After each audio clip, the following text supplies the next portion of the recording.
Morning everyone. Today I am here with you with a new paper of History of English Literature.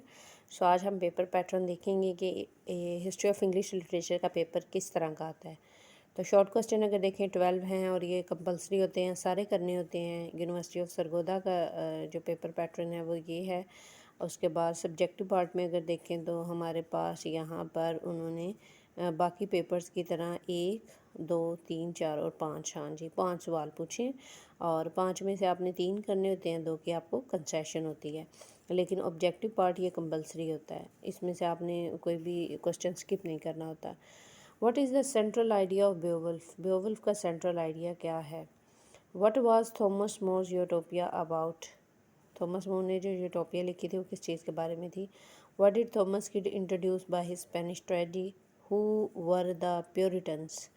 Differentiate between miracle play and a mystery play. ये वाला जो question है ना, miracle play और mystery play का difference, ये आपने जो लिटरेरी डिवाइसेस और जॉनर्स का टॉपिक पढ़ा उसमें भी ये आया हुआ था सवाल। Define dramatic monologue. What is Hellenism? What was the effect of French Revolution on the Romantic poets? How did industrialism influence the Victorian writers? Name 2 novels written by Thomas Hardy. Define melodrama. How did existentialism influence the contemporary writers? तो मेरे नज़दीक जो short question है वो बहुत ही दिलचस्प है और टू दी पॉइंट उन्होंने चीज़ पूछी है। कोई भी इतनी डेप्थ वाली चीज़ नहीं पूछी है कि लाइक आपने अगर प्योरिटन्स के बारे में पढ़ा है तो प्योरिटन क्या थे, अगर आपने मेलोड्रामा पढ़ा है तो वो क्या था, आपने इस तरह की चीज़ें बतानी है। राइटर्स को अगर आपने पढ़ा है तो आपने उनकी बुक बतानी है। तो हिस्ट्री में इस तरह के सवाल आते हैं और कोई मुश्किल पेपर नहीं है। लॉन्ग क्वेश्चन को अगर यहाँ पर देखें, what are the striking characteristics of Anglo Saxon literature, ये लॉन्ग क्वेश्चन में है। How does the Renaissance movement influence the literary work of the writer of the 15th century? Mention the chief historical event which had an impact on the new classical writer. Describe the main characteristics and tendencies of modern drama. How did art for art's sake influence the literature of contemporary time?